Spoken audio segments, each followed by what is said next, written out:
I am so lost about this draft. Where the hell did Zillion come from? We're playing Zillion in 2025. When was the last time that we saw anyone win with Zillion in an international game? I don't even know the stat on that. Probably Bjergsen played.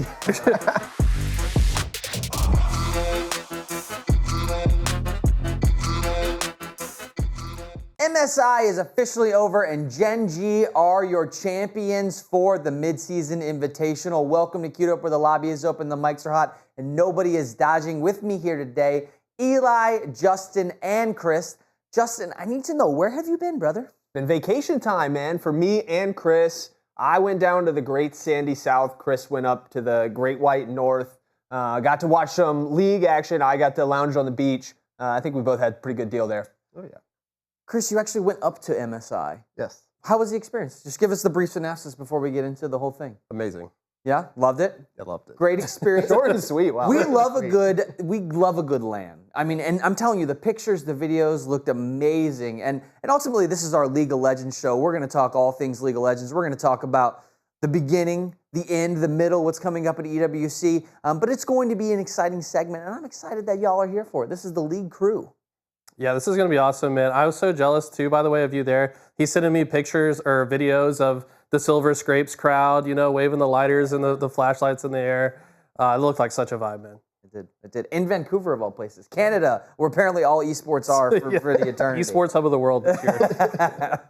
Well, the first thing I want to jump into, let's jump into the play-ins. It started many, many weeks ago with Around the League, Clutch or Kick, Build Your Loadout, and the big story. And then, right after that, we got to see the play-ins, which Furia and GAM didn't make it through the playoffs. And this is impactful because it felt like it was almost a month ago, which I think it was almost a month ago. Yeah. Because this season is very long. But ultimately, I do want to talk about those two teams and say, where are we at with those guys as they didn't make the playoffs? I think they had some good matches. There were some best of fives in that plan. I think it was a great plan, but those two teams are the ones that didn't make it out. So I'm going to come to you first, Eli. Tell me synopsis on those guys, their performance, and are we looking at roster changes? Is it time for the big move for those? I mean, at the current state of the game, I don't think roster changes make sense. You got to just keep playing your game and get better. They did actually put up a good fight in the play-in stage. If you're talking about Furia, they took G2 to Game 5, which a lot of people didn't expect them to do. So, I mean, I don't know. If I'm the coach of one of those teams, I'm just making the guys watch a lot of VOD, pay attention to what other teams are doing well, and see if they can learn from it. And then GAM, I'll be honest, I know a bit less about this team, but they also took G2 to Game 5. So they're obviously doing all right in the grand scheme of things. I don't know if it's necessarily time to panic and make a team change. What do you think? Yeah, I mean, so I'll touch on GAM a little bit more because I watched the LCP region a little bit more. They did take CFO to 5 games as well. This is a good team, and I definitely don't think that if you make MSI, it's time to make any roster changes because you're pretty good going into Split 3 with that roster. You've either made it in first or second, depending on your region and how you can qualify. But GAM is a really good team. They showed really good play, and as you said, they took G2 to 5 games as well. They just cleaned up a little bit more. To me, it was more their drafting. Their drafting style didn't seem as good. It didn't seem as good for many of the play-in teams, but I think they cleaned that up a little bit. We can definitely see them at Worlds again. I think it really it hit on what the atmosphere of this MSI was going to be, and the fact that that play-in for the losers bracket was G2 versus GAM, and it was a Game 5 in a Fearless ref. And we saw a ton of different Game 5s through the entire event. And it was exciting Game 5. It was really, really close, and I was rooting for G2 the whole time. I had them in my bracket, and it made sense, right? But ultimately, it's like, I think that was the atmosphere that we were looking for, and that's what we got when we watched this whole event back. Yeah, G2, I mean, they had some rough goes and took a very early exit in the tournament. So while we're positive on Furia and GAM and stuff, I think there are some cracks in the EU powerhouse.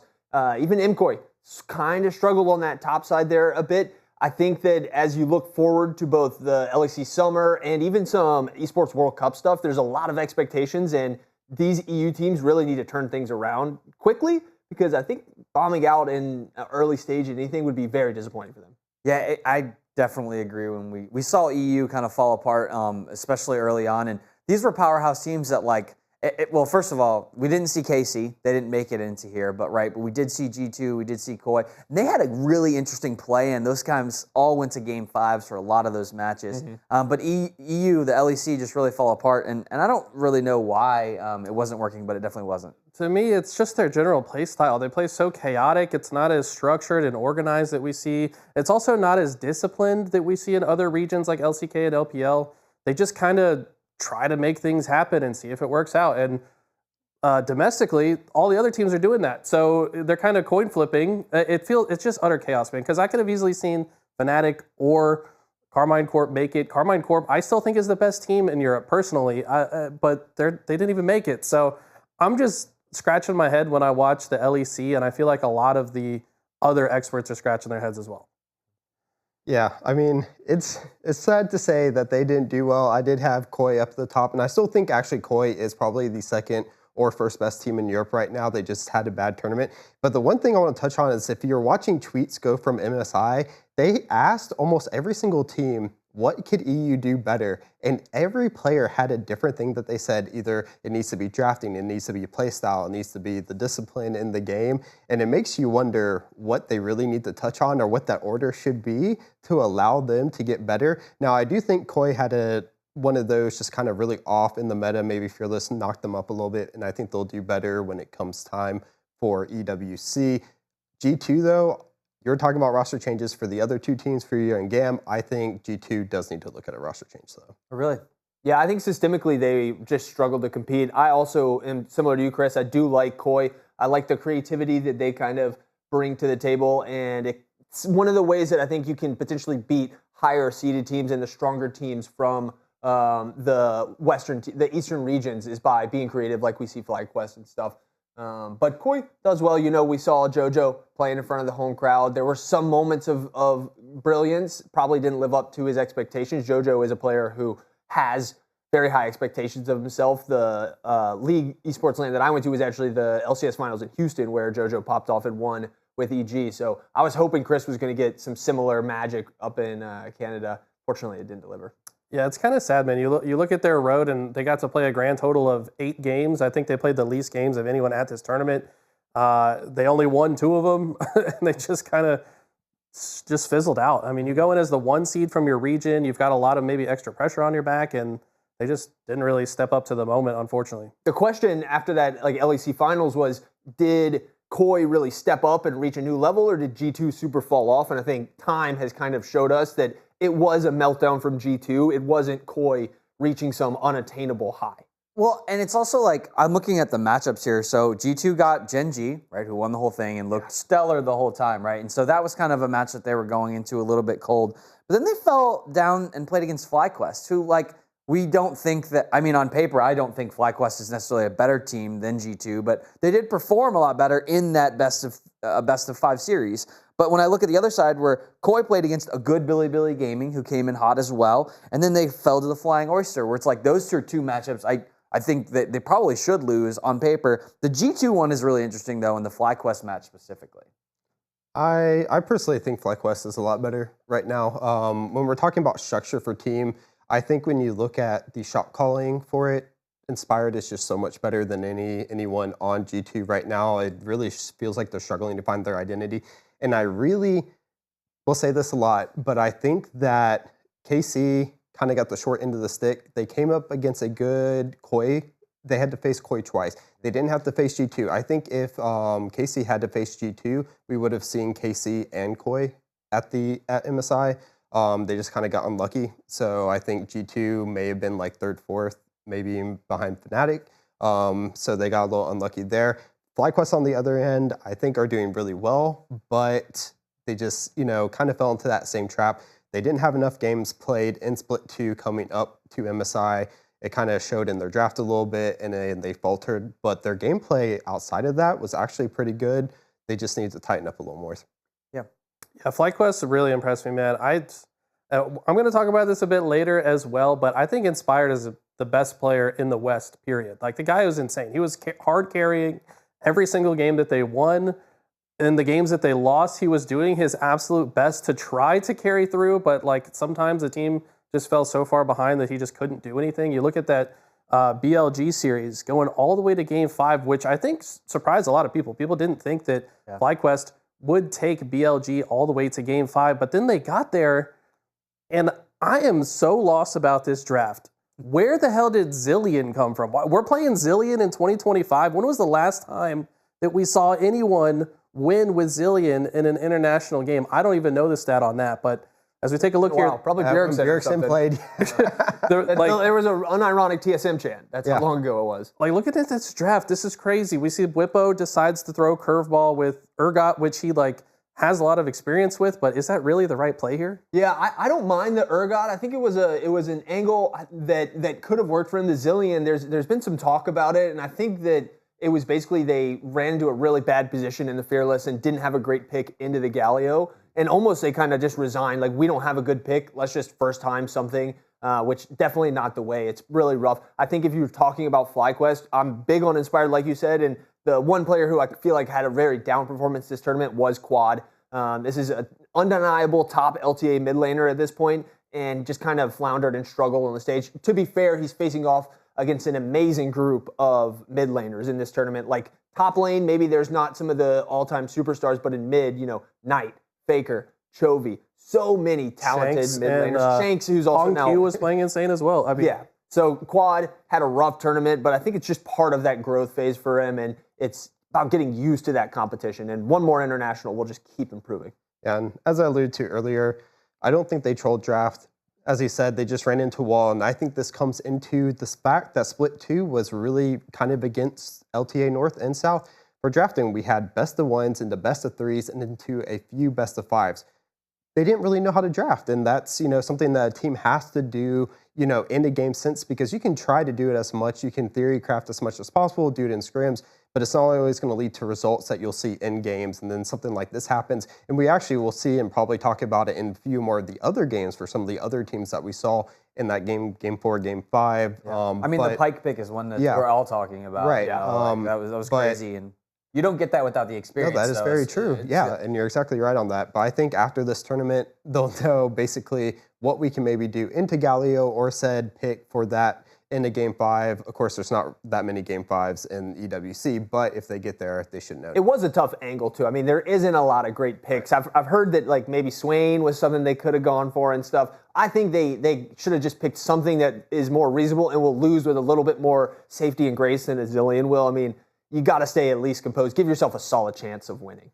They had like the Akali and Yone, I think, were both available, if I'm not mistaken. I would have liked to see one of those champions show up. Yeah, it would have been tough, I think, too. They had a lot of appeal, and getting through that, like to the backline, would have been also really difficult. I think that's another one of the champions that would not lose gracefully. Like, they would lose the lane and then be completely useless. I'd rather just see like a control mage or something that can just CS well and be relevant in a team fight in some capacity. Fair enough, yeah. Yeah, and this was a game 5 too, right? So it's like, this is our fearless is coming into play of we don't have our normal comfortable picks, and so how do we adjust to it? I will tell you from experience, I was sitting in the 3rd row for that one. Somehow got upgraded to floor seat for that match from BLG. The crowd was so loud until that Zillion pick, and then you hear like all the confusion of everyone talking around because the Canadian crickets. Not sure if this is going to work or how it's going to work, but the crowd tried their best to be the 6th man in that game. Trying to hype them up. Of course, they did fall short.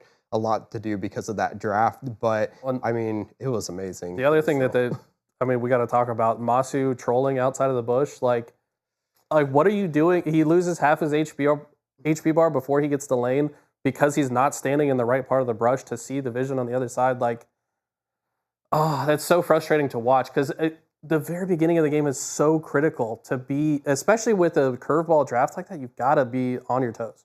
Yeah, the one thing I really want to point on that, obviously it was an error from Masu's point, but they did see the kind of rotation, so they should have been through jungle on knowing that they need to position more towards that tri-bush for the bot lane after they saw them move out from the blue side buff and into the river, or where they would try to maybe go to that tri-bush to catch him out. Obviously, he should have been either in it or had it warded. That is a really tricky bush because of the vision on and the ways you can get into it, but I think that was still kind of lack of communication a little bit from the team as well. Team should have been able to be like, okay, they're moving that way. You need to get ready or just get out. Yeah, it's interesting. I mean, obviously, we're huge NA supporters, right? We wanted to see FlyQuest do a lot of things in this series. And I don't think we were disappointed with the actual showing itself. It was actually pretty good for them. Oh, for sure. It's just, there's just little things that they have to work on. And, how it comes out in, coaching, player, where's the issue? Did we pick the wrong champion? Did we make the wrong play? And it's a little bit of all of it from what I'm hearing you guys say. I think the BLG game was like a bonus one for us. Like we did good and we got to game 5 and we're in a position to win it. The one that, was I think the make or break that we all wanted was that G2 win. And the 3-0 stomp was a success. They delivered. I was like, after that, mission accomplished. Just make it close with BLG and we're happy. Yeah. There you go. Well, Anyone's Legend is another team that we were looking at who had an awesome just event overall. Yeah. And they've been down and out in a lot of areas and just showed that fire that they have. They have that explosive moments where when they needed to win, they did win. And when they needed to be in the series, they were there. And they had a lot of great pick bans as well. And Tarzan's in the jungle was nuts this whole series. Yeah, and I think all of you can attest that I am a really big Anyone Legends fan in the office. This team has just kind of gone from like individually, all of them, as you probably saw in that last graphic, didn't have very many wins, and they've been all kind of searching for it, especially Tarzan, who's been searching for his first domestic win in the LPL, finally gets it. But we're also looking at someone like Shanks, who went 0-16 in the 22 summer split, and now they're making it to the MSI stage. They're going third. They're going up against teams like GenG and T1, and even going 5 games. They 3-0 BLG, which was an increasingly better performance. So upper finals 3-2. Grand Finals 3-1, and then MSI, they finally get the sweep. It was kind of sad because that was the one day that was super quick. I remember I get in and it felt like I was in there for 2 seconds and then just left. I was like, what happened? Every game has been silver scrape so far. I get to this one and then I'm out. Yeah, AL, such a scrappy team, really fun to watch. They play the game in a super fun way, and I think there was, like you said, a bunch of vindication for some of these players who have struggled for a long time.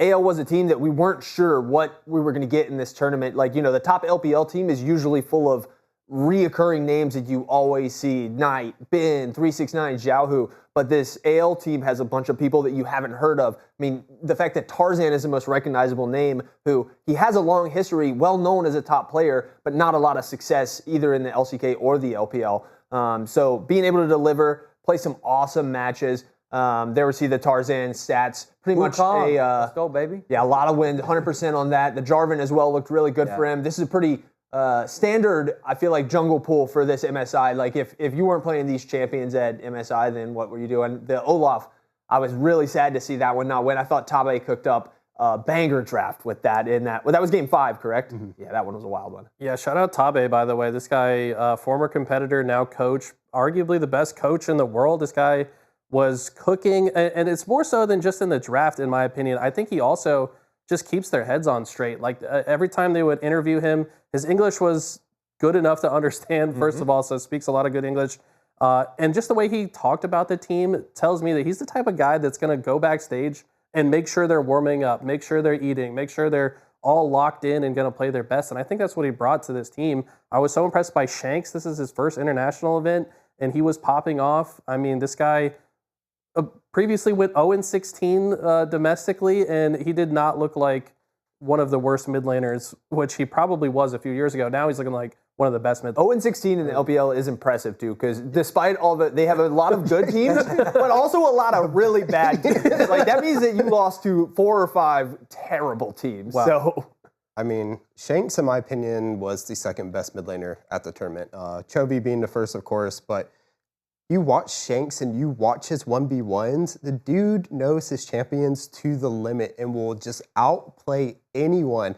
And the amount of hype the crowd was getting behind, especially when it was AL versus BLG, and you had the majority of the Chinese crowd showing up that day, just absolutely going crazy. And you can't help but cheer for him. And even when he was playing against Faker, there was time he was just completely outplaying Faker, and Faker had no idea or no way to counter out him. And this is what he's been showing in the LPL since Split 2. I've been watching all their games, and this is why I was hoping to see him, but you don't know how he's going to act on the international stage. He showed up, and I believe he, will make a name for himself going forward. I think we also didn't even get to see some of the best Shanks play, like his assassin play, like Yone and stuff, or some of his best champions. I think we only really got one Akali game in that upper bracket match against Gen.G. Aside from that, no Yone. Like the meta wasn't even like perfect for him. I mean, he's very flexible. He's played a lot of Annie in his career, so by far not really like an assassin one trick, but he's so clean on those champions and has so many highlights domestically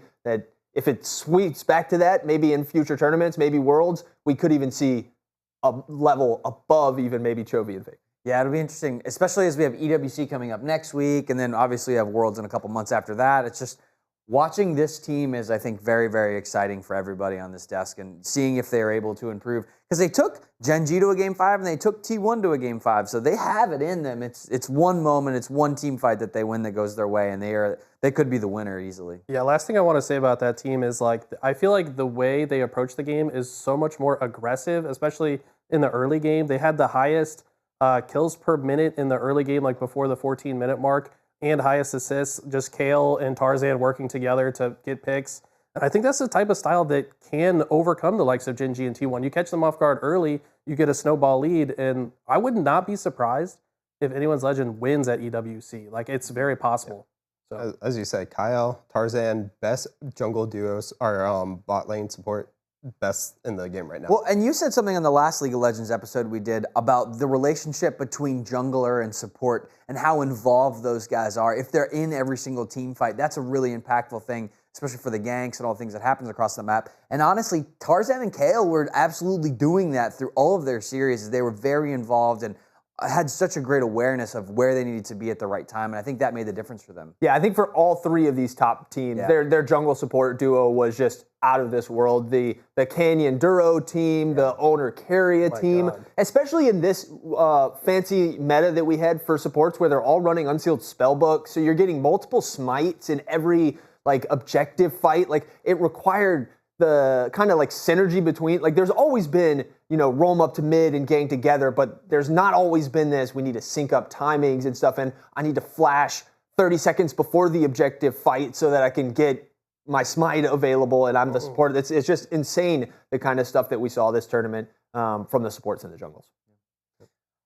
Into the grand finals though, which was really a premiere. I mean, great grand finals. These teams, they saw each other twice before this and in a lot of different areas. And so Gen.G versus T1, absolutely cinema on the event itself. But Eli, give me your thoughts real quick. Yeah, I mean, we can pull up the graphics to go in game by game here. I mean, game one, this was a very impressive performance from T1. I feel like these were a lot of comfort picks for T1. Faker on the Orianna was absolutely popping off. Guma looked incredible on the Jhin. At one point, he hit all 4 shots of the curtain call mid lane, which as a Jhin player myself, I was super excited to see. And then Keria on the Alistar. I mean, this guy was crazy with Alistar in every series. Yeah. So I feel like this is like one of their ideal team formats.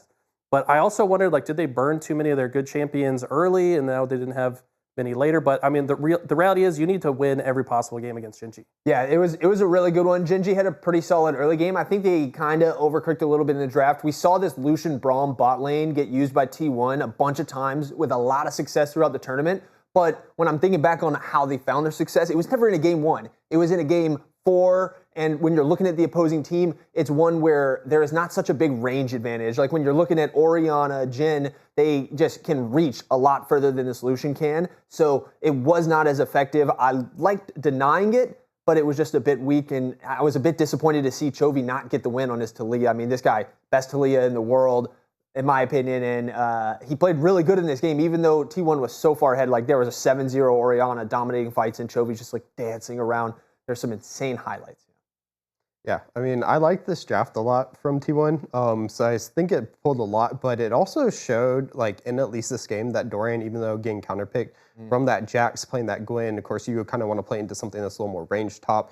Jax can get in, does damage inside her spell shield, or the spell, and he was able to play it pretty well. On top of that, though, we got Keria playing that Alistar once again. I don't know if you saw it from the game in Anyone Legends. Oh my he was God. literally dancing on people, pulls it out once again, and is still playing insane on this champ. Like, so I think they did a really good job. I think Guma, though, has been taking it to another level, and I think his gym play showed that because, as you said, they share a lot in the same pool. I don't know if you guys saw the graphic, of course, that they put up between showing that shared pool between the two. It's actually massive between Ruler and Guma Yushi. But Guma playing this, like consistently outputting almost the highest damage each game, no matter win or loss, he was on fire. I was a little worried after this game one. Like T1 looked really dominant aside from some early game, maybe with Keen. Like Keen was dominating the early game with that counter pick, but T1 looked so good. I was like, could this be a stomp? Like I was like, hopefully Gen.G doesn't implode. Things looked really, really good though, getting into game 2 here. Yeah, game 2, this was interesting for me. So one thing that I noticed throughout the tournament was the combination of Galio and Pantheon was extremely powerful. So when Pantheon got banned, we saw Faker pick Galio. Of course, it's one of his best champions as well, but I was thinking like he wanted to deny the Galio-Pantheon combination that Gen.G beat them with in the winners finals. And then on top of that, this game, they picked the Wukong when Nika was banned. That was another combo that Gen.G used to beat them. So I wasn't sure if this game was almost a throwaway game for T1 because they just wanted to deny those champion combos for the rest of the series. And then we saw the Doran Camille, which was a little bit questionable. He didn't really have a good game. He got caught out quite a bit and honestly started feeding this game. So I really think that's a big part of why T1 lost this one. The comp kind of fell apart once the Scion got ahead. They weren't really Scion was insane. weren't able to burst through that front line. It was pretty much a masterclass from Chovy and Keen. The Rise and the Scion were just dominant. I mean, even Rise, while doing big damage and, is a traditional mage, he had Roa. He had a big lead. You couldn't really touch him. There were several int moments. I was fuming a little bit at Keen in that top lane fight when he steps out of the Rise ult and makes Chovy, my dear goat of a mid laner, look like an enter, goes in 1v4, but it was just all Keen with his for me, it's the time warp pretty consistently on that Rise that we saw all event long where like those were the biggest plays made, whereas that time warp used in the right moments. Yeah, for me, this game was really reminiscent of T1 versus AL game 1 as well. They picked a similar comp where they have the Galio that kind of goes into a lot of dive champs. They didn't play that game well either versus AL, and I'm wondering if it's just them not really understanding that dive kind of meta with the Galio. It's not really proactive. We see a lot of reactive ults coming out of Faker, and he's not really landing that knock up on multiple people. And it kind of just, when that fight, everyone steps out of Galio ult, then you have 3 people in, they turn around, and especially when you're having a champ like, Rise who can just completely shred all the tanks, they did a really good job of just like turning those engages onto the side. And then of course you have Guma. I remember one fight in particular where it's at the Otacon and they're trying to fight and he has to go forward so much on Quirky because he's trying to get the shred out of his Gatling gun. But then after that, everyone else is dead because the Scion's just running them all through. He can't really do much after that. And I think it's because they burn so much at the beginning of the fight. The other teams wait for those cooldowns to come out and then they turn on them. T1 hasn't really been able to figure out that recipe for success in that. I wonder if maybe I hope they actually do try an EWC because, for me, EWC is kind of just a stepping stone into rounds 3 through 5 for them. I want them to, get that comp and actually do well with it and then figure it out because I think once they do, then they'll be like one of the top teams in the world. Yeah, absolutely. Let's look at game 3 as we're kind of cruising on through here. This one was the one that was taken by T1 right here. And any standout stuff for you guys? Yeah, this was the Carrier Masterclass. Bro. 0-8, this character's win rate coming into this game in the tournament, and Carrier was unbelievably the most OP looking 0-8 character that we've ever seen in League. The ults were insane. The Nocturne looked really good too. I thought the whole comp was beautiful, and anytime I see Faker on a Zero, I'm expecting the game to go in their favor. This one was beautiful to watch. So I was watching with my girlfriend who's a first-time League viewer, so I'm having to explain everything, and anyone that knows League knows this is a very difficult game to explain. But I'm like, okay, so you see this guy, Owner, he literally turns the lights off so they can't see, and then while they can't see, Carrier is poisoning them all to make them all punch each other in the face. The combo was insane. They did the Nocturne ult into the Renata ult. Ornn ult over the top. Yeah, and then Ornn ulting on top. It was 4 team fights in a row, and they allowed the best team in the world, Gen.G, to get 2 kills in this game. I mean, it was absolute domination from T1. It was insane. Yeah, I mean, this one I have to give like a lot of credit to Kyria, not only on his ult placement, but his ward placement as well. He did a really good job of making sure that he had all points of where he wanted to ult, like wards down, so that he knew when to hold his ult and then when to use it, especially the one near the blue buff on the top side. He held it, he watched all three of them walk in, and you can see from the fog of war that they had there that he just watched them funnel in. He knows one split off that they can kill instantly, ults the others so that they go berserk and start hitting each other. Then they turn that fight on its head. But the other thing was, you were talking about Nocturne when they're turning the lights off. He had the perfect timing on when to do it, as well as to use it to gap close on to objectives to get the smite. There's been a running meme about everyone being a jungler on T1, especially in some of those games that we watch, where you have Gumayushi taking Otacon, you have Kyria going in and sacrificing himself to get a dragon so that they continue going forward. And you're kind of being like, okay, owner, are you going to get any, smites off to save the game? Well, this one, he did exactly that, getting on to all the objectives from using that Nocturne and not only turning the lights off so his team can get kills, but also so he can close it, get the smite, get out, and then turn the fight on its head. Kyria did an amazing job. You guys know I was talking in Discord about it, but after rewatching Owner in this game, close follow-up on second on making sure that this game went their way. Yeah, more success too for tanks. We're seeing the hyper carries really struggling to get leads on the tanks, and then once those tanks are getting strong, it's really rough. We saw Keen with the first strike rumble, couldn't really get things going, and when you're behind and Ornn's got a Koenig Rukern and all these things, he's just untouchable. They just dodge out your ultimate, and then it's just completely in their favor. Yeah, last thing I'll say about this, and then we should get into game 4, but Guma was the only player we didn't really talk about on T1. He had some insane plays on the Xayah, where he had like 5 feathers under the Otacon, and then as soon as one of the players went after it, just pulls them all in, roots them, kills them. They kill the whole team. I mean, the teamwork and timing was just perfect from every member of T1. Well, Otacon itself as well. Yeah, and stole the Otacon with the same feather pull. So he knows it. He sold it, so now he knows if he has a team behind it, he can always kill it. There you go. There you go. Let's look at game 4 really quickly. Obviously, this is the one that kind of equalized it for us, and that momentum kind of went back into Gen.G's favor.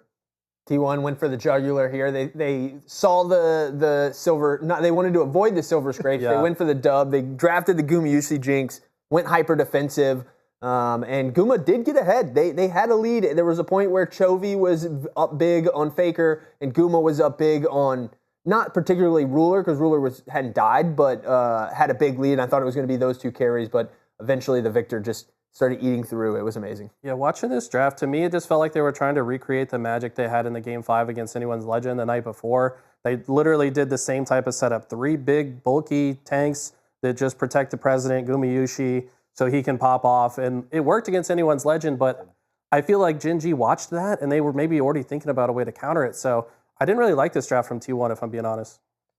I think it goes down to the discipline that you're talking about earlier. Anyone's Legends are a W key team. You can get away with this kind of draft against them because you know they're going to be aggressive and look for the fights. On the opposite end, though, you have Gen.G, who is a little more disciplined, and they will know they need to get someone up and running, which they did with Chovy on that Victor, completely shredding out everybody. And then you have the poke coming from the Jace on the opposite end. He's able to get a little bit of the lead over Doran, and plus the rotations were really good that game on switching where you want that top laner to be between the top and the bottom, because sometimes we actually saw T1 chasing a little bit too much on, can they get someone in that lane? You need to get Guma going on that Jinx early. They just weren't able to do it. There were some sketchy moments from Keen on that Jace there that looked a little in. I was worried for some moments that he was going to once again int my goat. Chovy, but he held it together. The Trundle, I think, was kind of the glue in this comp that made things like, one, being able to steal those resistance from those big boys, but also just survive for a little bit longer. There were 3 or 4 really big team fights where Canyon got a good ult off, and it just allowed him to survive for an extra 4 or 5 seconds and make it to a really relevant point. Perfect pillar placement in a lot of those fights as well. To just like, he's clean with it. Yeah, just sectioning people off. Yeah, and that brings us to game 5. Ultimately, this is the one that decided it all, that went in Gen.G's favor, and it didn't look close, if I'm honest. No, it really wasn't. Doran was struggling early. I mean, as you can see, 0-5, and I hate to like rag on Doran because he had a great tournament outside of this series. I think he did not have a great series here. It is his first international finals ever, and I felt like he was just kind of crumbling. Also, Guma just couldn't really get online. I I mean, this was really just Gen.G's game from the very beginning. That was my comment on this one, and this series specifically, was Doran, who really did not live up to what he has done in other series against other teams. This specific one, he really fell apart in this top lane and pretty much all the games. Yeah, I don't want to be too harsh on Doran because honestly, I think he had a fairly good tournament. These ending ones weren't the best, but there were some really strong carries. I thought his Ornn game earlier was really solid. Yeah. And like when you're playing Renekton in this game, like it's tough. Yeah. The whole comp is like not really built to enable a Renekton. It's all about getting a pick and getting that Viego reset and maybe trying to chain something. And the bot lane couldn't get it going, so someone has to be the one to go in. There was that Baron fight where he actually I think chooses to let himself get Talia knocked in and then fully engages onto the MF. Things were really rough. The drafts were super interesting in this game. I loved seeing Canyon, Nidalee. Like, there's some magic to that pick always. Chovy, Aurora. I mean, that's a fearless game 5. It looked intense. Keen looked really good. Super exciting from beginning to end.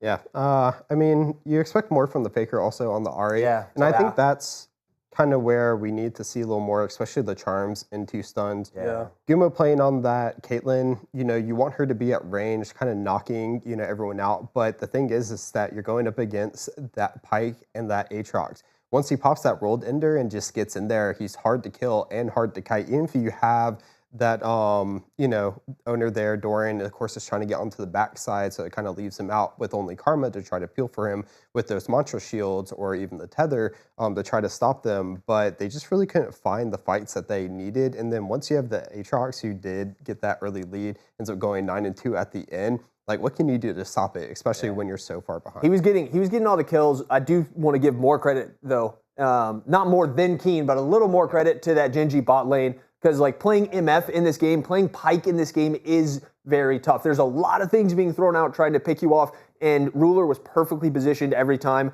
like just safe enough and going into that bullet time at just the right moment to eat through the whole dive. It was amazing. Chovy ended up getting MVP, but I almost would have given it to Ruler. That would have been 2 MSIs in a row, so they're probably not going to do it. Yeah.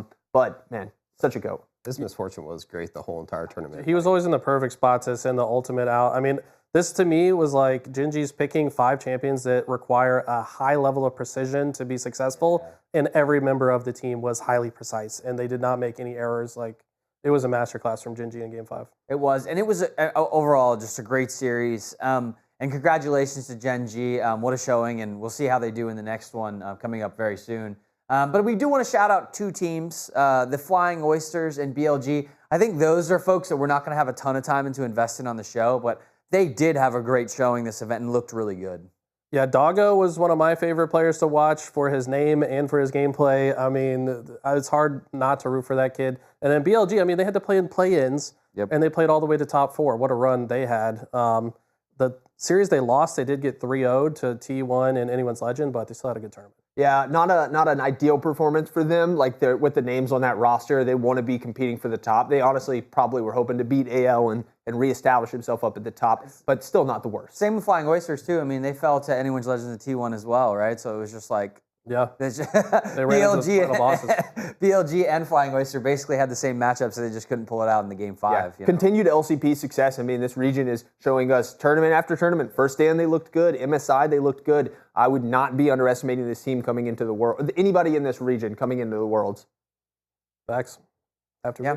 Any other honorable mentions for the event itself that you want to throw out before we switch gears? I think the casting, like I dropped in the Discord, Draco's killed that opening. It didn't have kind of like the gravitas that we see of some Worlds openings and some other big esports event openings, but he brought the energy. He delivered on the storylines. Sounded amazing. It was sick. Yeah, I'm a caster for Halo, and when I watch League, I'm just so blown away by the level of talent that these casters have. They bring so much hype. They're so precise with their wording. There's no ums or ahs. Like, they're the best in the world when it comes to production and casting, in my opinion. Maybe not the best at doing podcasts after the event, but when they're in the event, they are out of this world. Insane.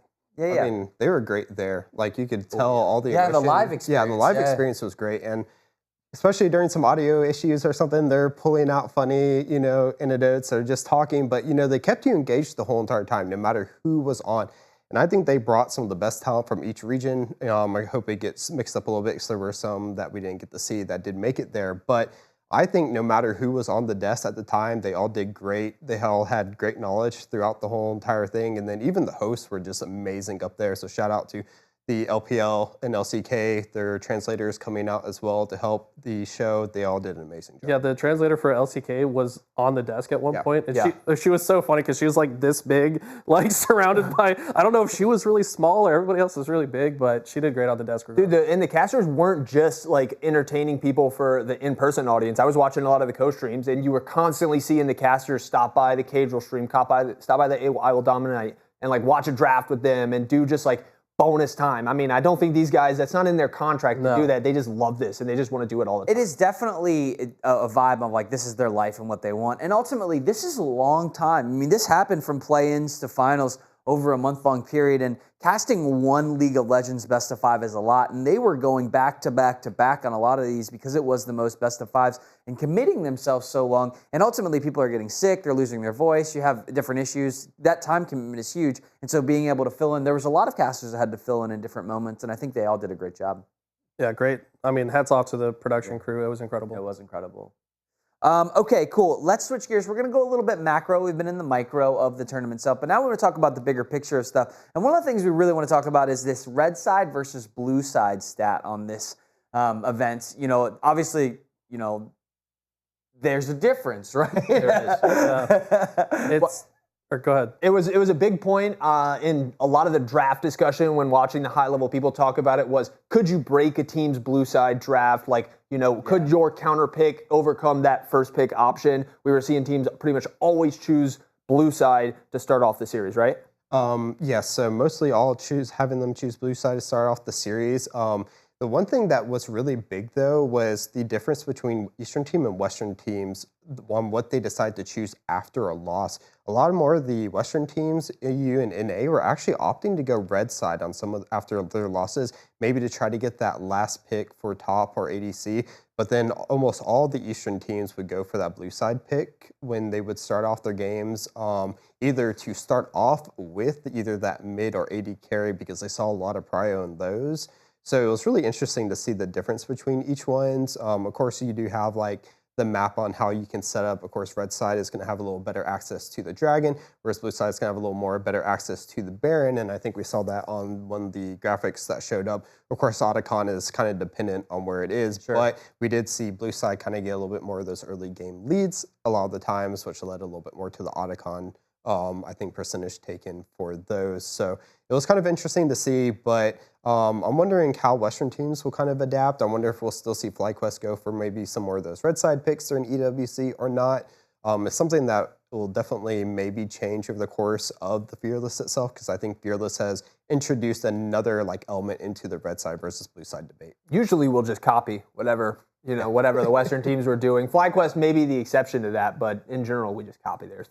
Yeah, I don't know. Blue side has traditionally always had like a very slight win percentage edge, but like it was even more apparent at this tournament for whatever reason. It was almost twice as many like grubs and like Rift Herald grabs in the stats. So I don't know. What do you think it is about it? Like, is it the map layout that like maybe needs to be changed to balance it out a little more, or is it just the result of the draft and people being more comfortable? I think the map layout plays a small part into it, but not a major part. I really think it's drafting. I think having first pick, it sets you up for success in the draft and gets you potential lane priority. Like, I think that's the most important thing when it comes to getting early objective grubs, the early drakes. If you have lane priority, if your bot lane has push and can get you to those objectives with an advantage, these teams are playing high percentage League of Legends most of the time. They're not just going to decide to contest you at a first drake most of the time. So I think it's just the draft prio. And Fearless does kind of put such a big focus on that, and I think teams are adapting in a really strong way. We saw a lot of that coming out, and I think, so one big thing, of course, is the meta on how they would shift towards if they wanted grubs or onto that dragon, of course, where they're sending their bot laner after that 3 minutes and 30 seconds on when that lane detection ends for the early lane swaps.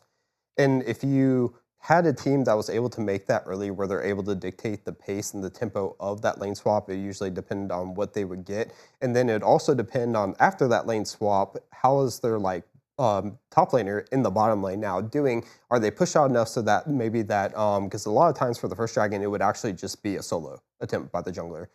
So a lot depended on the tempo for it. And I think when you're able to get that first pick that's really strong, that's able to dictate the tempo of the game, it allowed them for some of that early map control on objectives. And then just kind of help them push forward. But it also seemed like sometimes some of the teams on red would opt to get more of the plating than maybe go for some of the objectives. So I think it is a lot draft and how Fearless is affecting those strong picks early on, whether it's an objective based or maybe they just want to push for gold on those plates. Yeah. Yeah, the angles on each side of the map is also a play into this on how you get into those fights and what engages and what doesn't. So interesting debate. Obviously, we've seen this one over the years, but it definitely showed its face in a different way because of Fearless going into this one. So we'll see how it shakes up and if they decide to make any changes. I don't know. I'm sure there's somebody smart at the Riot headquarters that looked at this and said, this is not acceptable. We need to do something different. But we'll see if they do any changes. The other thing that was interesting was the CS and KDAs for the Ever event. We want to make sure that we give credit to where credit is due on some of these players that are in here. Yeah, it was very obvious that the 80 carries kind of made waves at this tournament. I mean, look at this. This is most kills in one game. Guma getting the top 2 spots himself with 15 and 14. The 15 on Jinx, I think, was that game 5 against anyone's Legend. I mean, the guy is insane. But, I mean, all of these 80 carries were playing incredible. And then, of course, Levi, I guess, popped off with Viego in one of the games as well. Yeah, I mean, they're looking strong. The role is very powerful, and there's a lot of good players at this tournament. They get the gold, and they can really just completely dominate. I think that 13-kill ruler game on Jin was one of the most insane ones when he opened up and let his ultimate fly. Yeah. That's such an insane highlight. The way they worked that into the montage for like the grand finals intro was so cool. So hype. And then here we got the CS, which obviously all the ADCs are being fed everything. We saw this pretty consistently where the jungler just starts feeding him all of their jungle camps towards the wild not seeing a Chovy on there. I mean, you know, his CS was very good throughout this whole tournament, and there was points in the game very regularly that you were seeing those Chovy numbers, but I think there's this weird thing in League right now where the mid laners are having to drop waves on the side lanes to rotate and get to the fights. So he would, in the late game, kind of his numbers would kind of fall off and he'd lose that 10 CS per minute. Yeah, I mean, looking at this, Guma being at the top, I think, shows how pivotal role he's playing for T1 right now. Faker, we all know from his mechanical play, but like as time goes on, he's more of the brain power now, and I think Guma's really had to step up into a role, especially with Doran coming on the team, being more of that player that's also kind of just gets in there and creates space for Guma. And Guma has now, like, I think all of this is showing, like, how big that he's able to play with his team and use that space, which makes him, in my opinion, one of the best, you know, with ruler in that 80 carry role. But I think his, like, progression and moving up to that has allowed them to become this team that's gotten into the second place. Even though we're seeing all the 80 carries there, he has to make those plays. He has to have that, you know, KDA. He has to have that CS advantage for T1 to be able to do what they're doing right now. Yeah, and I wanted to shout out Doggo, who ended up with the highest KDA. I think it's mostly due to the structure of his team where they kind of funnel everything to him on CFO. But then also Busio, as a support player, had the second highest KDA. Like, how many assists do you have to do that? He was definitely making a lot of opportunities for FlyQuest, and that's why we see him popping. Specifically impressive that he had hit very low death amount. I mean, like, I feel like that's the thing with support is that a lot of times you're asked to suicide for your team at objective fights and stuff. This was definitely the best international performance I think that we've seen from Busio. And as a native NA talent, we want to see that. I want to see him growing into the potential that we all really see and hope for. Yeah. The other stat we wanted to look at is the most picked champions based off of 2024 to 2025. Obviously, it's been a little bit of a different meta because of the series lengths and the Fearless draft that we're seeing. But here's 24 versus 25. Yeah, obviously, huge difference in the number of games chosen just because you're not allowed to play the same champion twice in the same series. We saw Cassante, Kalista, and Varus just dominating the meta last year, but it was I mean, if this continued on, there was even more champions that were tied at 17, so we're seeing way more characters. It's also wild because the Kalista win rate was so low this time, too. Yeah. Yeah, I think, Varus is not on this list because he was pretty much a permaban throughout the series, but Cassante and Kalista definitely got hit by some nerfs really heavily in this past year. And I was pretty thankful not to see it. I generally don't enjoy watching Cassante. I generally think that the Kalista Rend mechanic and objective fights kind of takes away one of my most favorite aspects of League of Legends is those smite fights of 50-50s. Like, removing that is something I'm not a fan of. So big fan of those balance changes and getting those two out of here. Yeah. I mean, it's also good just not to see a champion paid 50 times on being, okay, we're blue side. We're automatically going to get this champion because the same 5 bans are going to come across because those are just the most OP. We're going to ban those 10 champions regardless, no matter what. So then that one champion that's always OP, which was the Cassante last year in 24, always gets picked because he's the second most OP that can make it through that ban phase. Now we know what's strong. There was a meta, but we're going to pick it. And once it's gone, it's gone. We have to have, a backup plan to it, which I think is really good. But as you said, there were still some of those champs, especially when you're looking at T1, GenG. I don't think they let bars through at all in any of their 10 games because both Ruler and Guma are so good at that champion that if it was lit through, it probably would have been game-changing in its own right. But I think that we're seeing, obviously we're going to see strong champs. That's going to be regardless, no matter, how League of Legends is. We'll always see that. But 17 games compared to 54 is a good step in the right direction for me because knowing from inexperience when we're seeing them look and choosing certain champions, getting towards those game 4, game 5s, and the cheers that you have for certain picks coming out just made the place feel electric. One thing that I'm overall super happy with Fearless and how the changes has improved anything, but one thing I'm a little sad about is I feel like we're seeing less of the really, really niche random picks because as a player, I assume if you're prepping for a best of 5 Fearless, you need to be prepared to play so many more champions than you did before. So you're having to spend a lot of time practicing the 8 or 9 best champions in your role. So maybe we're not going to see a Singed, or when the Zillion comes out, it's not going to be as good because you don't have the time for it. So it's interesting that while we get overall more diversity, you're kind of missing out on some of those really, really crazy ones. That's where I think the 6-man roster is. I mean, we didn't talk about it a lot here, but ultimately, like, being able to sub for that game 5 on you're going for a certain strat and you want that nuanced play and it to be precise in nature. I think that's one of those ways that you can fill that. Someone's going to win Worlds with that strat. That'd be crazy. Yeah, the only 6-man roster that we saw a lot was CFO with Driver and Rest in the top lane. Or was there another one? Gam, so Gam, the play-ins, play-ins. both the LCP teams. Yeah.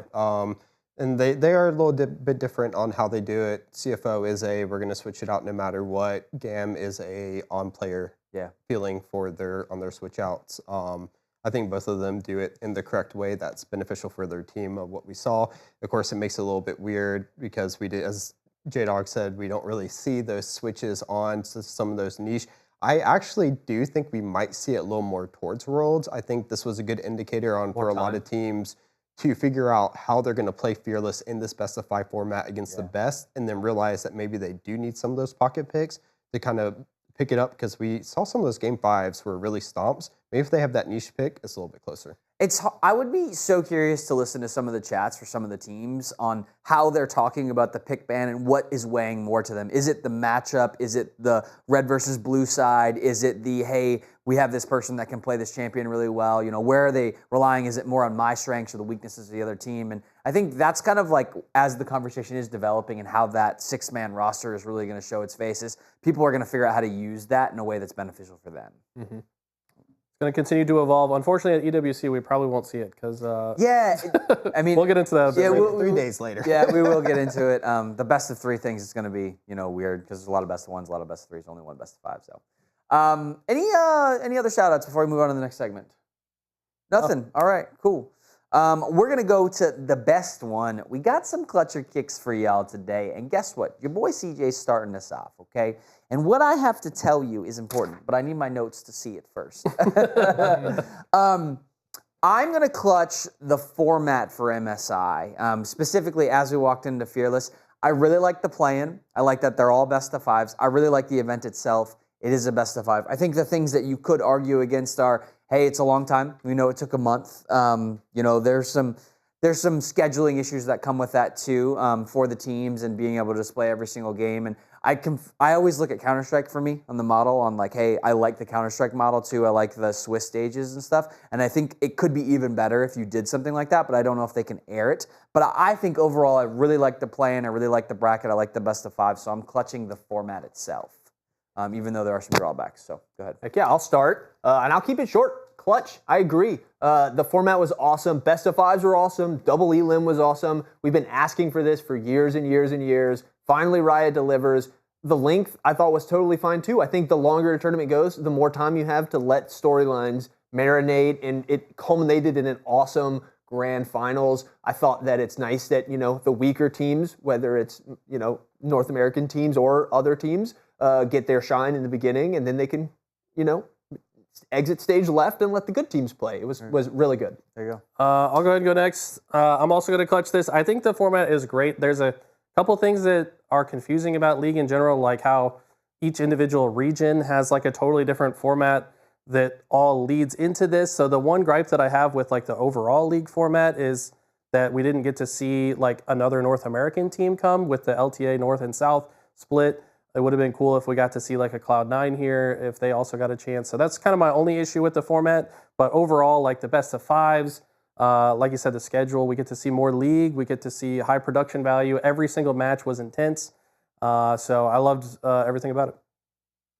Chris? Right. Well, if we're purely going off of MSI format, it definitely is a clutch for me as well. I mean, being there, I got to see every game except for one be a Silver Scrapes and go best of 5, and it was probably the best experience I've had at a League of Legends LAN event so far.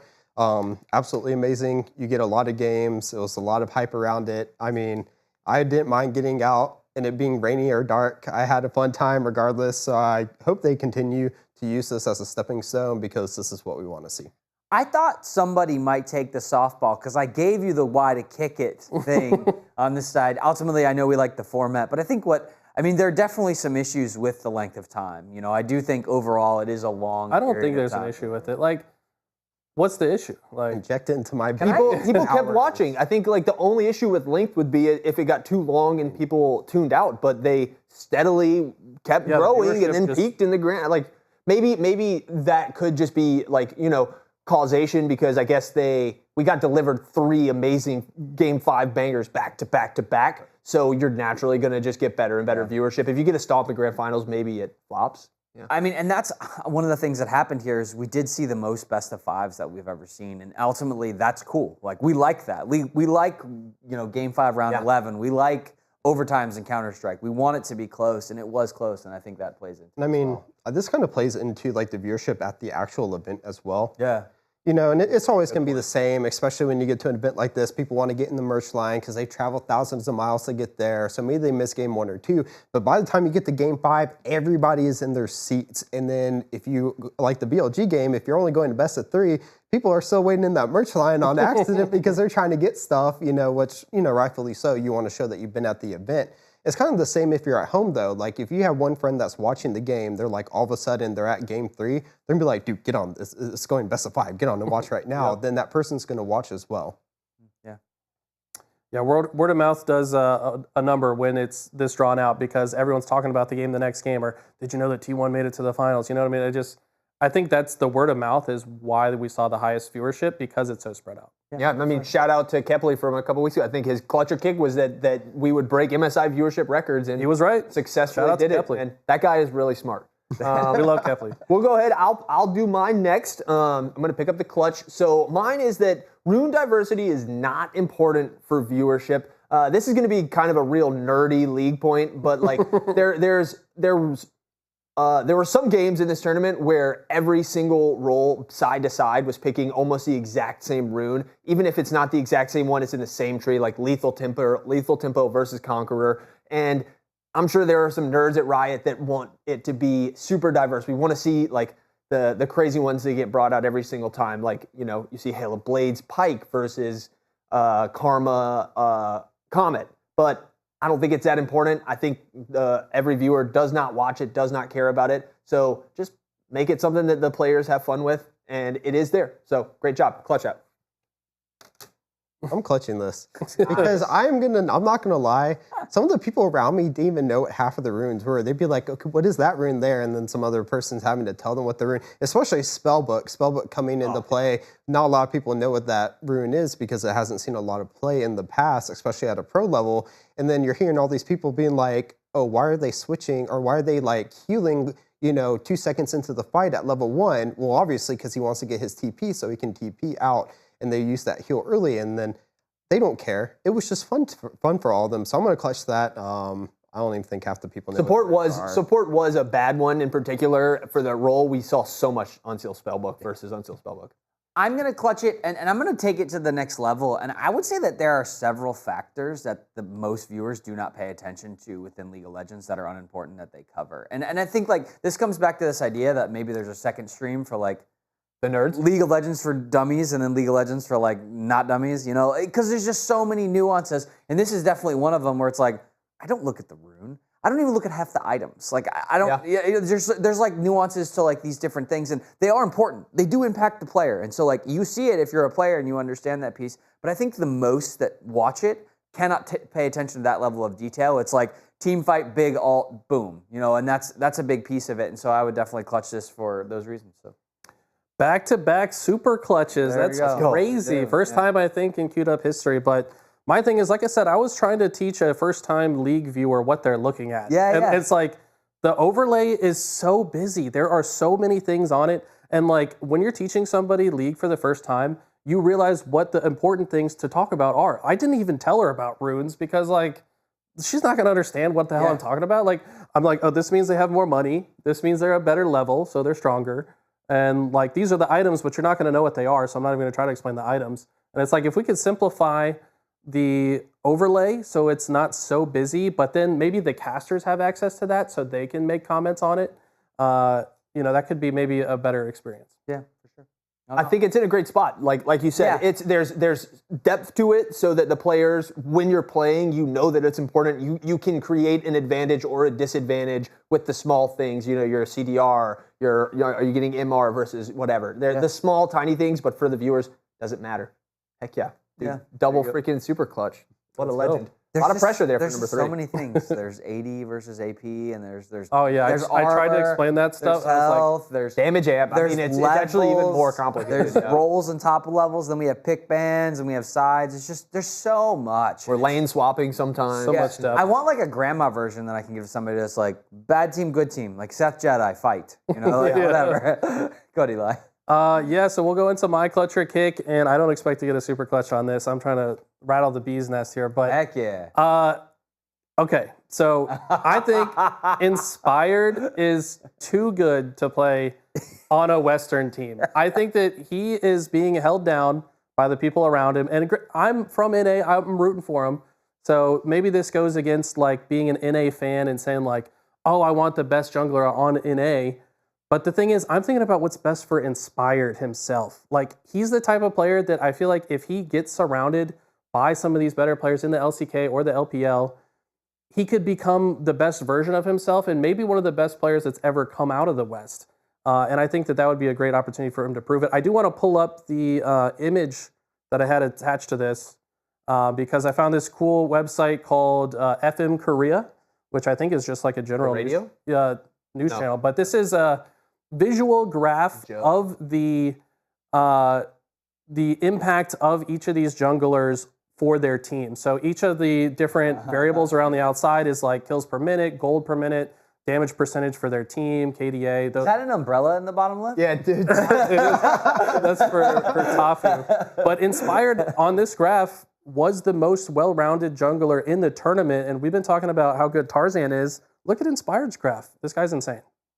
So I think he should play for the East. I want to go first. No, you can't leave. You can't leave us. You got to stay. The only reason is because I want him to stay. I need more talent in NA so that we can take home the trophy. No more. No more LCK dominance. I had a feeling. And so I think Inspired is the best. He needs to stay in North America. You need to sign an agreement right away so he can't take no NDA, no nothing of that. You can't talk to another team. I think he's got an American wife. You can't even look at another team, okay? Yeah. You can't move there, none of that. You got to stay here, buddy. Me? All right. I'm kicking it. It's a little bit different. I wish I could see him at his best. The issue is that if you import him to a different region, you look at Canyon, his stats on that were a lot smaller because of the players he's surrounded with, though. And so you put Inspired on a team like that, he may not shine, he may not look like his best self because you're putting him up with other players that are going to do really well. On top of that, you look at someone like Beichuan, who once he gets some more experience within the LPL and at an international level is probably going to explode in his statistics. He wasn't great looking in this tournament, but it was one of his first. He only got put on the roster back in May, so he hasn't had that much time with the team. You give him a little bit more time. I unfortunately feel like if he got pushed out, it would be kind of like Berserker moving back to the LCK. He gets put on something like Fear X, which is a bottom team, doesn't make it to international, and at that point, we're not seeing his best because he's not at the international level because he's having to face against the Anyone's Legends or the BLGs. Same thing on LCK side, not going to put all the teams because we know who they are, because you have to prove yourself moving up to that. And I want to see him play internationally because that's how I think he will get to be his best, and that's how FlyQuest will find the best version of themselves. Yeah, I think that Inspired is definitely the quality of player who could be imported to an LCK or an LPL in a universe where that's like almost not even a thing. I mean, maybe one EU jungler, Shadow, has gone, but he speaks fluent Cantonese, so it's not even like the same thing. I mean, Reckless is like a maybe. But unfortunately, despite that, I'm also going to have to kick. It is similar to Chris. I think that there's no world where if Inspired goes to one of those regions, he gets imported onto a top team where he's playing with the best of the best of the best of the best. He's going to have to come in on a middle tier team, going to have to try and work his way up. I feel like the language barrier would be a little bit too much and it would just not work out as good. So I think keep sticking with it. I mean, maybe we bring some LCK or LPL talent to NA and put them in the solo lanes around Inspired and we get halfway there. But yeah, Chovy on Cloud9 sounds good. Yeah, that will never happen. My last thing, I agree the language barrier would probably be very difficult for him, but imagine him on Hanwha Life Esports as their jungler. I mean, would he not just fill into the role and make it work? This guy hates America. I don't know how much I don't know how much better he is than Peanut though. Like Hanwha, you have to play a very specific kind of league for them, and Peanut's like the only one who's going to be able to do it. Yeah, it's the same thing with me. Is that you're looking at the top 3 teams for each of the regions. Their junglers are actually really good, and then especially the worst one of them all right now is Beichuan. And that's only because of how recently he was brought in. He replaced Wei, of all people. Yeah. And Wei's going to a new team, but they have enough confidence in putting Beichuan on that team that just made it, and then they still made it to MSI. He's going to go up, and then of course the statistics things, as I said, you look at Chovy compared to the rest, and yeah. It's also a little bit of a downside to the role he plays. I think if you're playing a lane, you're a much easier target to import where a language barrier isn't as effective. Like Inspired has to interact with every single player on the map, and I think you can do it with the non-verbal pings and stuff. Like League is a language of its own. That's a narrative that LS and stuff say, but I think for jungle, it would just I just think he deserves better. Yeah, honestly, he speaks League. That's great. We'll bring Tarzan and Chovy and Faker over here, and they can have Inspired. Okay, we'll do that trade tomorrow. Chris, go ahead and give us your clutch kick. Mine is that League of Legends in NA is not doing as bad as people think. The branding for LTA North is just holding it back. And a big show was coming into Sheep saying that they're actually #1 is the United States on people looking up information on their website. DPM also came in and said that the United States is also the #1 visitor of their traffic of their website as well, especially when it comes to teams such as MSI, Internationals, or Los Fortones, which means NA cares about League of Legends. They just don't care about LTA, which I have said time and time again is a downfall for North America right now. We have no identity. We have LTA. We had identity, which is LCS. We could, identify ourselves with the LCS. Now we can't anymore. So I think League in itself is doing fine. It's not like it's super dying. Obviously, it's not going up, but I don't think it's as bad as people say. But right now, LTA could make it that way, though. So I guess just like clarify your full statement is NA still cares about League, just not LTA. Okay. Yeah. NA still cares about League, just not. I can go first. I am going to kick this. Upside down kick. I think that NA cares about the best of the best. Like when MSI is at its absolute best, the 2 best teams in the world delivering Game 5 finals, the NA teams are going to watch and the NA fans are going to watch. But I don't think they're going to play League. I don't think they're going to spend a lot of money on the game. And I don't think they're going to watch regional competition. I think like it's just the magic of that grand finals and some of those matches leading into them just draw esports fans regardless. And I think the rest of the time, you're just not getting it. I am an NA fan who does love League, but I don't think in general it's in the cards. I'm a little confused on this one, I'm going to be honest, but I'm going to clutch It's overall League. Just it's overall not, League, It's not the LTA or just the region itself watching. It's that they do want to watch League. Yeah. They just don't want to watch LTA North. No, I agree with that, but I'm going to say it's for a different reason, though. Like, it's the same thing about, like, the reason that the NFL and NFL gets more viewership than Division I, right? Because it's just better football. Right. The same thing with League. People want to watch better League. If I'm watching NA and they're trolling half the games and it's just not as fun to watch than it is to watch the best in the world, in my opinion. I also think just before you go, CJ, the whole point about the data that we got from Wooloo and from DPM about like NA being a good portion of their viewership base, I think it's just skewed based on their particular audience. I don't think like the sample size of those people versus the 3+ million who watched MSI, it's like a tiny little puddle in a giant ocean of viewers. So I don't think you can draw any major trends from that. I'm gonna kick it. I think the VPN thing comes into play here. I don't really trust any of the region and stuff because people use VPNs, and so your data gets a little skewed. And I think overseas they use VPNs a lot more than we do anyway. And I think they do redirect them to America, so because we have a free and open market, and people use that stuff. You think it's China? Could be. China could be, VPNing to the US and going to the sites. Also, I mean, is there like because Chinese equivalent of the same data? Like, is there a Chinese website? They have their own broadcasts on their own website. websites, but I would imagine there's a significant portion of people in China who watch on those, but then also VPN to the Twitch or YouTube to be able to comment on the English-speaking side of things too, to support their teams in the the other language chats. That makes sense. I definitely think that they did have a good remedy, though, on that they should revert back to LCS and they should go back to 10 teams, which would, I think, increase the level of play in NA. Are we going to see it? Most likely not, but because Riot has already said that they're kind of doubling down on the whole. It's so sad that's like, it's such an obvious win that you can't use it for a clutch or kick, but it's also such a guaranteed no from Riot that they're not going to do it. Like, how's that working, guys? Logical fallacy. Interesting point. I like that. Let's go to our next one. We're going to do the loadout here, and we're looking at making our best League of Legends team we can for MSI based off all the players. The only rule is you can't pick more than 2 players from the same team.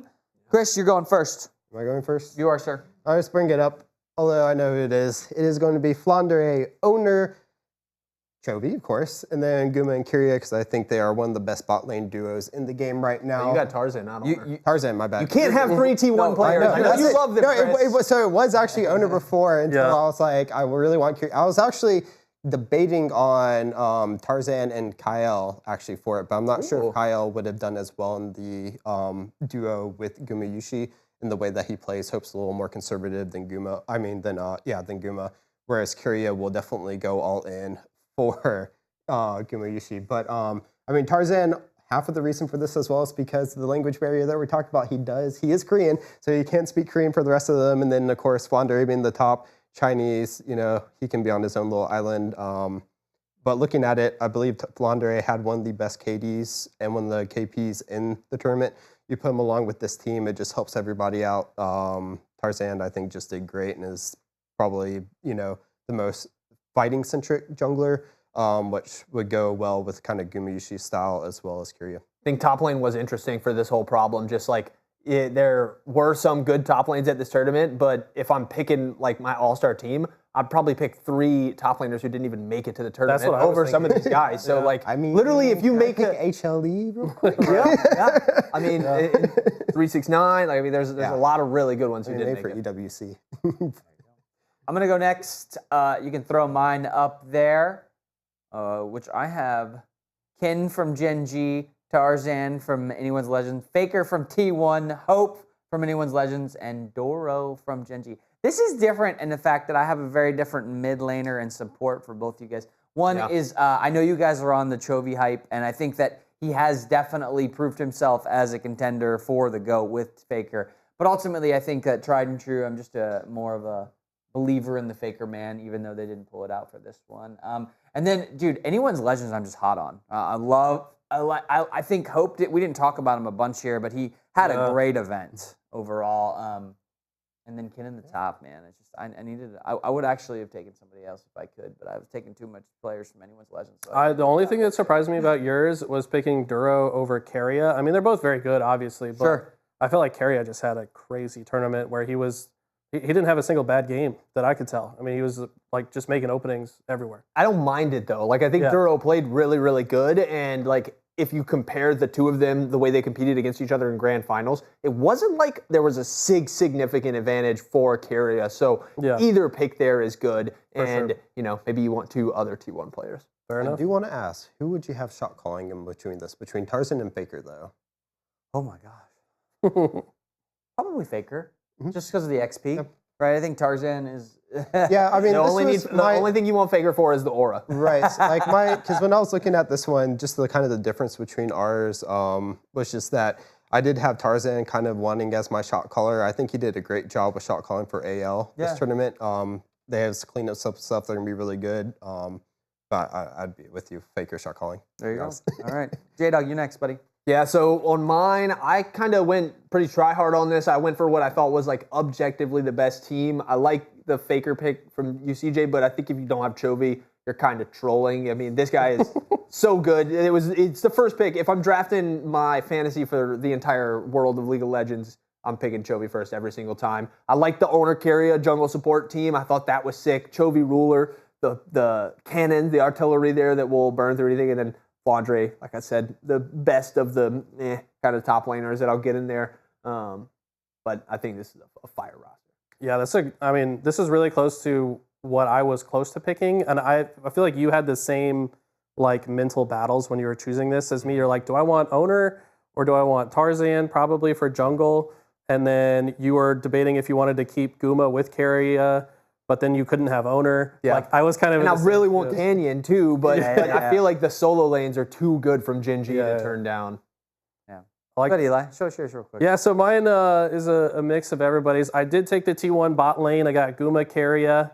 I had to go with Chovy, mid, Keen top lane. I just felt like they were winning their individual solo lanes so well. And then, of course, I just talked about him. You made it. You made your LCK-inspired team. Yeah, so this is a team that he could potentially play on. I think that he would rise to the occasion, and he would do really well. So, yeah, this was my squad. I had to throw some in a love because I was like, I'm pretty sure if I don't pick Inspired, like we won't pick any North American or even LEC players. We wouldn't have. I kind of wanted to do something similar. I like the Inspired pick, and Owner and Canyon and all these junglers are good, but Inspired was really close, and I think you can make a fair sort of little thing there. One also random thought process I went down was like, could I role swap somebody? Like I thought about that too. I want Faker to, after winning like 3 more world championships in the year 2028, to role swap to support, and they sign T1 Chovy.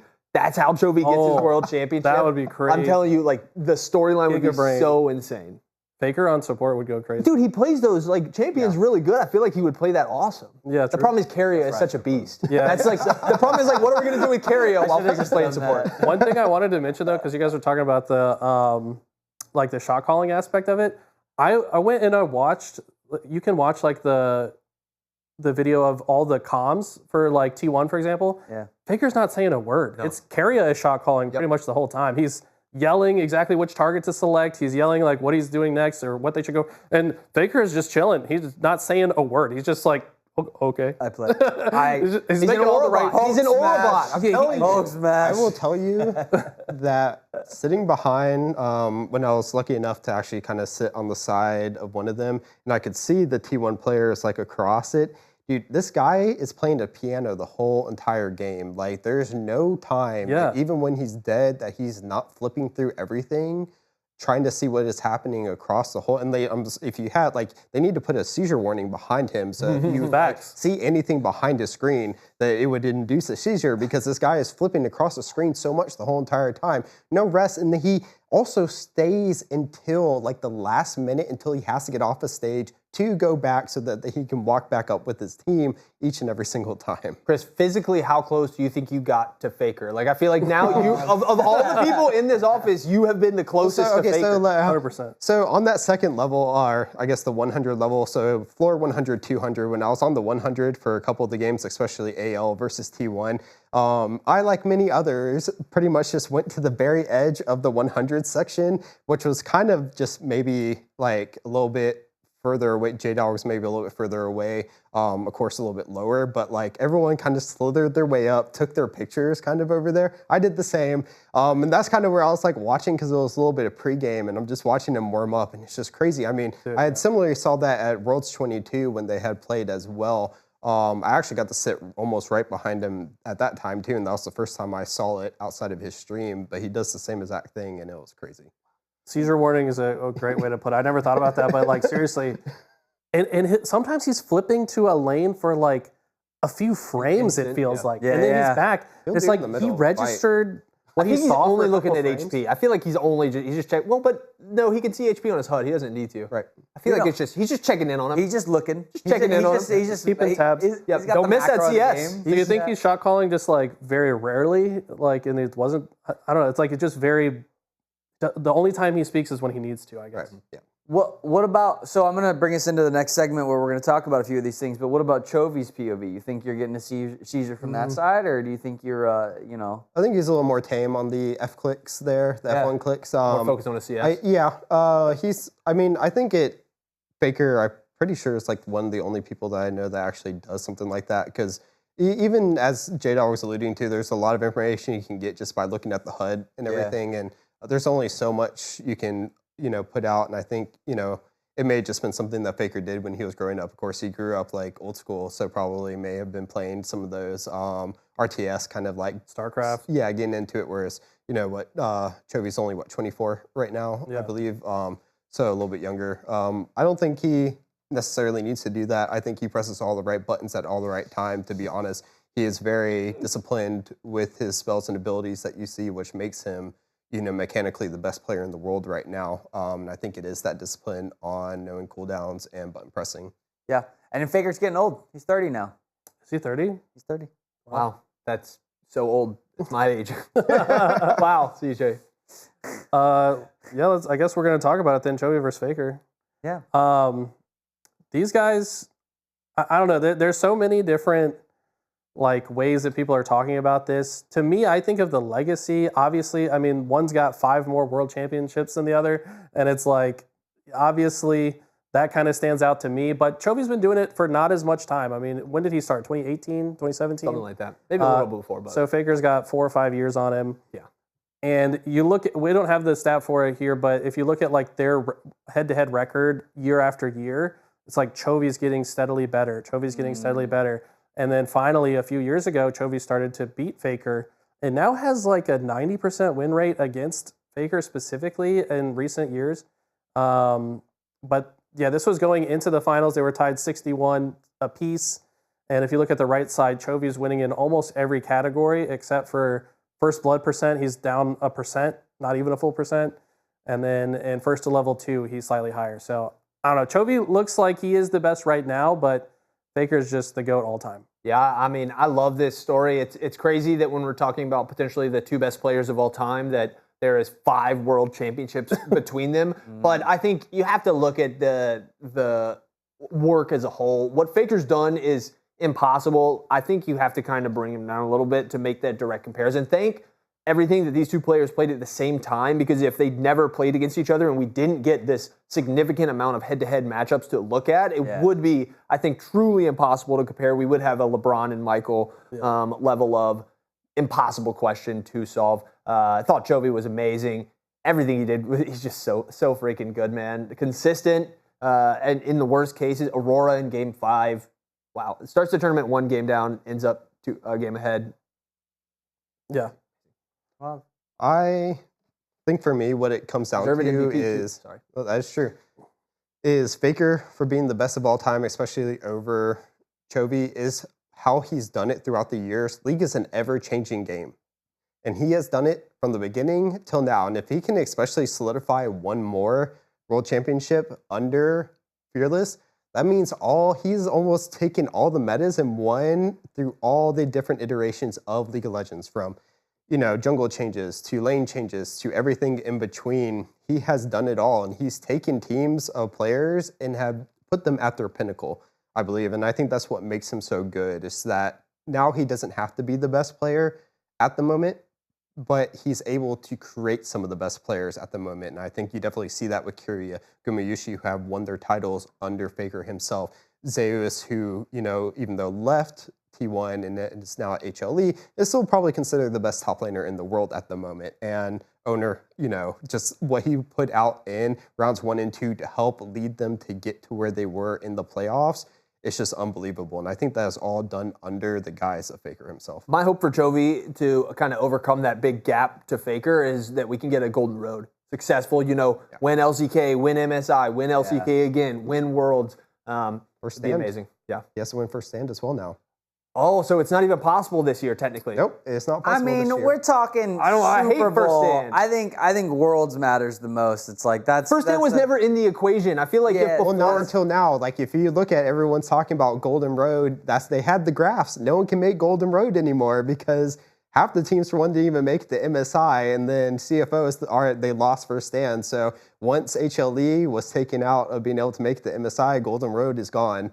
So right now it got added. It's there. You have to win first stand to win Golden Road. I guess next year we'll That's see okay. if anybody can do it. yeah, watch Gen.G does it this time, but except first stand. no, and then no. they just remove first stand next year. They're like, sorry, my bad. Yeah. Well, as we look ahead, we do have an event coming up next week. It's already In happening. 2 days. In 2 days. I say next week. Right now, we're going to EWC. We've got a little bit of a different format. We're starting in the best of 1 play-ins, and then we're going to go to a playoff bracket where our 2 teams that just played against each other are set to meet in the finals if it plays out that way. Gen.G and T1 could see each other again in that finals matchup. But ultimately, just want to get your initial thoughts on the bracket itself and what we expect to see on this one. Any big upsets or thoughts? I don't mind the bracket. Best of 1s makes me so sad, though. Those would be great. Yeah, put the camera on Chris, man, because I feel like he's feeling the same way I am. Like, this whole thing is just depressing me, honestly, when I look at the format. Yeah. Matchups are good, though. I like that we have a bunch of good matchups between teams. I mean, we get to have the LTA finals on the international, in quotation marks, stage. Yeah.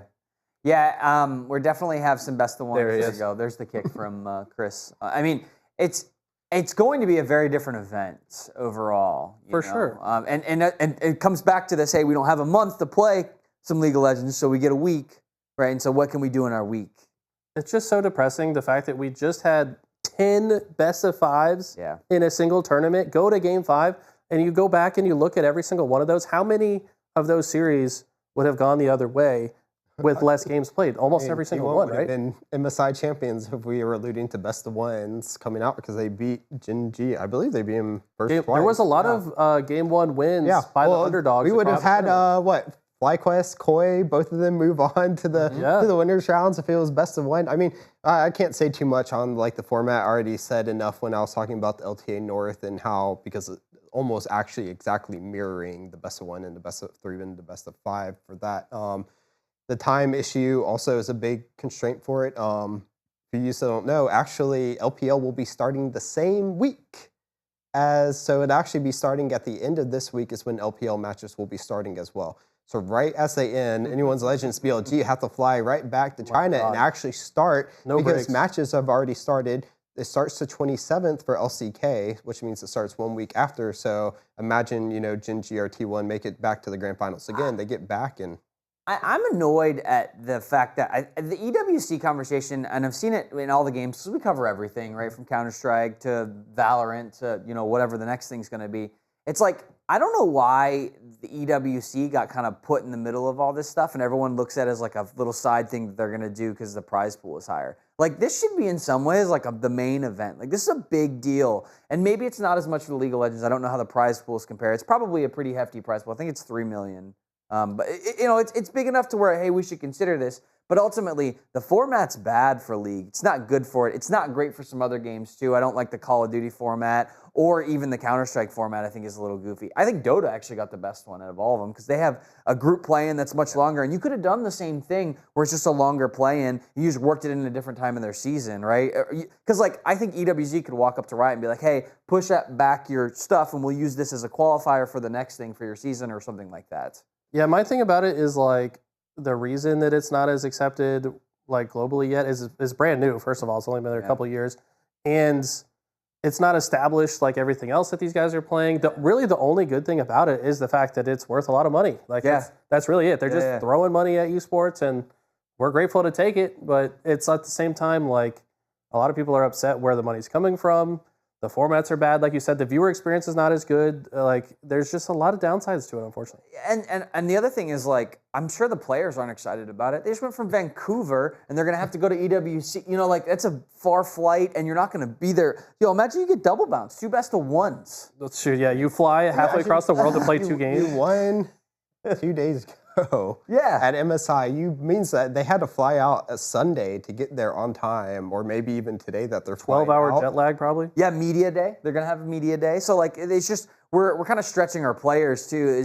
It seems like there could have been a better conversation on the planning for this. And as you were talking about, there's nothing for it. So LPL and LCK, due to their wins at MSI, have already gotten the 2 extra slots that they need. So now LPL and LCK will have 4 slots at MSI. So what do they have to really fight for besides the money now that you're talking about, right? And then they have to go straight into their splits right after. Yep. So besides maybe Gen.G wanting to extend their series streak right now and continue that massive streak that they have going on, I could see maybe even anyone's Legends. I know we're talking about maybe them even winning, but it could possibly be that they don't even really care too much right now. Yeah, you said it yesterday, I think. You were like, I expect a lot of upsets to happen at this tournament because they're 12 hours jet lagged, literally flying from Vancouver. Don't care as much about it.